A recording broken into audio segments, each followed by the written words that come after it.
Intermittent fasting causing cardiovascular disease. Oh my goodness, it is going viral.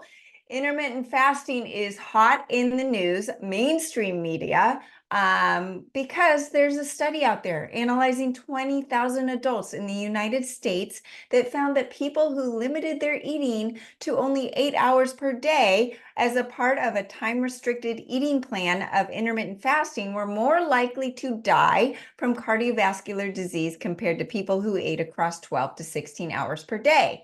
This new study, which was presented by the American Heart Association, specifically looked at the health risks according to those who followed the 16-8 method, which is fasting for 16 hours. Okay, so let's look at who is conducting the study.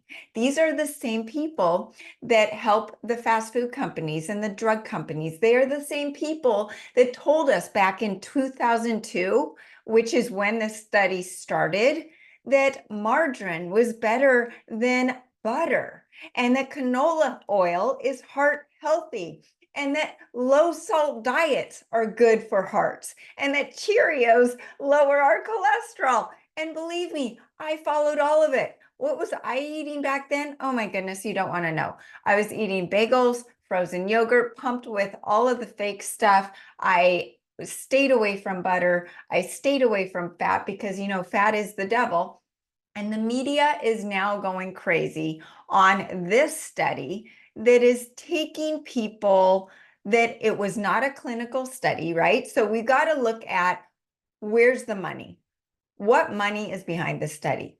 They only asked for 2 days of diet recall, only 2 days. So who knows what 2 days those people were asked? It doesn't mention what they were eating in that 8-hour window.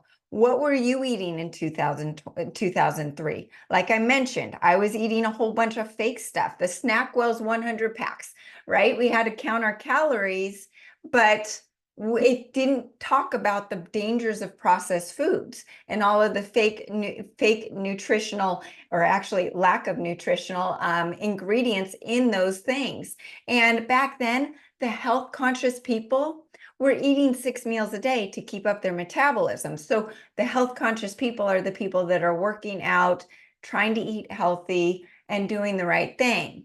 Actually, did you know that a lot of obese people with heart disease and diabetes actually don't eat during the day and then they binge at night, and they're not eating because of stress and life and all of that other stuff? So we don't know who these people are. We don't know any of the details. There was no knowledge back then of the dangers of the processed foods, of the importance of protein, and this was before keto and carnivore and intermittent fasting. Did you ever know what time-restricted feeding was back then? I didn't hear about it until maybe 2016 at the very earliest. And this study is correlation. That does not prove causation. This study wasn't even published yet. It wasn't peer-reviewed. And so you got to think about who's behind this study. The NHANES data is limited in what they can ask. What were they eating? And back then, like I said, there wasn't knowledge about health foods. And so we have to really take a step back and be our own doctors, okay? So we were eating all of those processed foods. They came into our system, at a higher level in the 1980s. So this is about 20 years into it. Now, in 2024, we are really seeing that it's the processed foods, not the sugar necessarily, that's causing the diseases. And we've got to look at what is heart disease. Heart disease is insulin resistance at the heart. People that have heart disease usually also have liver disease, fatty liver, or insulin resistance, or all of the other metabolic diseases. So you've got to take a step back and think, okay, if I'm looking at heart disease, what is the cause? The cause is insulin resistance. The other thing you have to think about, all of these people, if they were fasting, and they were also told to be on a low salt diet, especially if they had preconditioned heart disease, right? they're not having salt and the electrolytes. And so, yeah, that's a recipe for disaster, especially if they're on blood pressure medication that literally sucks the water out of your blood and turns your blood into molasses. So your heart has to pump a lot harder and work so much harder. And that's why the side effects and the risks of blood pressure medication is heart failure. Imagine that. So we know that one way to reduce insulin resistance is fasting, because the causes of insulin resistance includes gut issues, the processed foods, stress, and the fasting helps heal the gut, giving it time to seal up and repair and not eat those processed foods that are causing the issues in the first place. And so you got to look at insulin resistance and heart disease. It increases the risk of type 2 diabetes. Insulin resistance increases the levels of triglycerides and the wrong cholesterol. It increases inflammation throughout the whole body, including the heart. It causes hypertension and obesity. All of those things are related to insulin resistance and heart. And poor liver health is connected to heart health. We've got to take a picture of all of our organs together. I have a family member who was put on liver medication because her enzymes were high, and now she's on blood pressure medication. It's not a mystery, guys. You've got the liver doctor focused on the liver and the heart doctor focused on the heart, and no one's talking to each other. So we have talked a lot about how things causing a backed up liver leads to insulin resistance. So yes, processed foods with all of the added sugars, of course, but you've got the toxins, the xenoestrogens, the endotoxins in the gut from leaky gut, radiation from our cell phones and our computers and 5G. All of that causes insulin resistance, and it's hard on the heart. So you've got to take care of your liver. The liver is where you're metabolizing fat and protein. And if the liver and the heart are inflamed, that's going to cause a feedback loop between the two organs, right? So you've got to take care of your liver to take care of the insulin resistance that's causing the heart disease. So what do you need to know before you fast?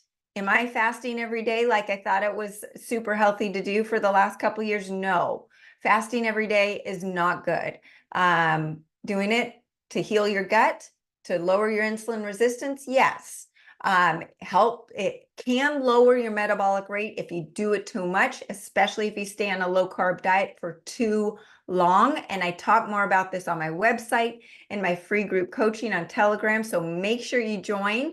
And you've got to think about electrolytes when you fast. My son, at the age of 16, his heart was stopping.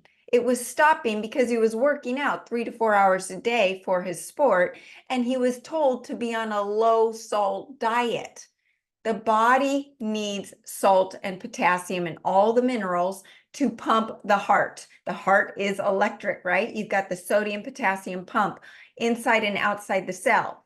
The sodium and potassium help the toxins get out of the cells and the nutrients to get in. Well, his heart was stopping and he had to pound on his chest to get it back in.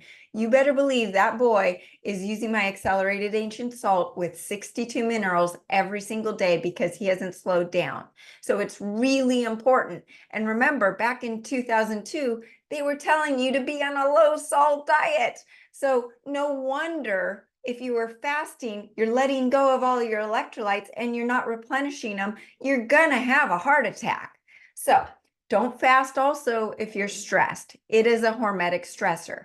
It is going to cause you to go into survival mode, which makes your body lower its metabolism, lower thyroid health, convert T4 into reverse T3 instead of the healthy T3, possibly stress your heart if you already have heart issues.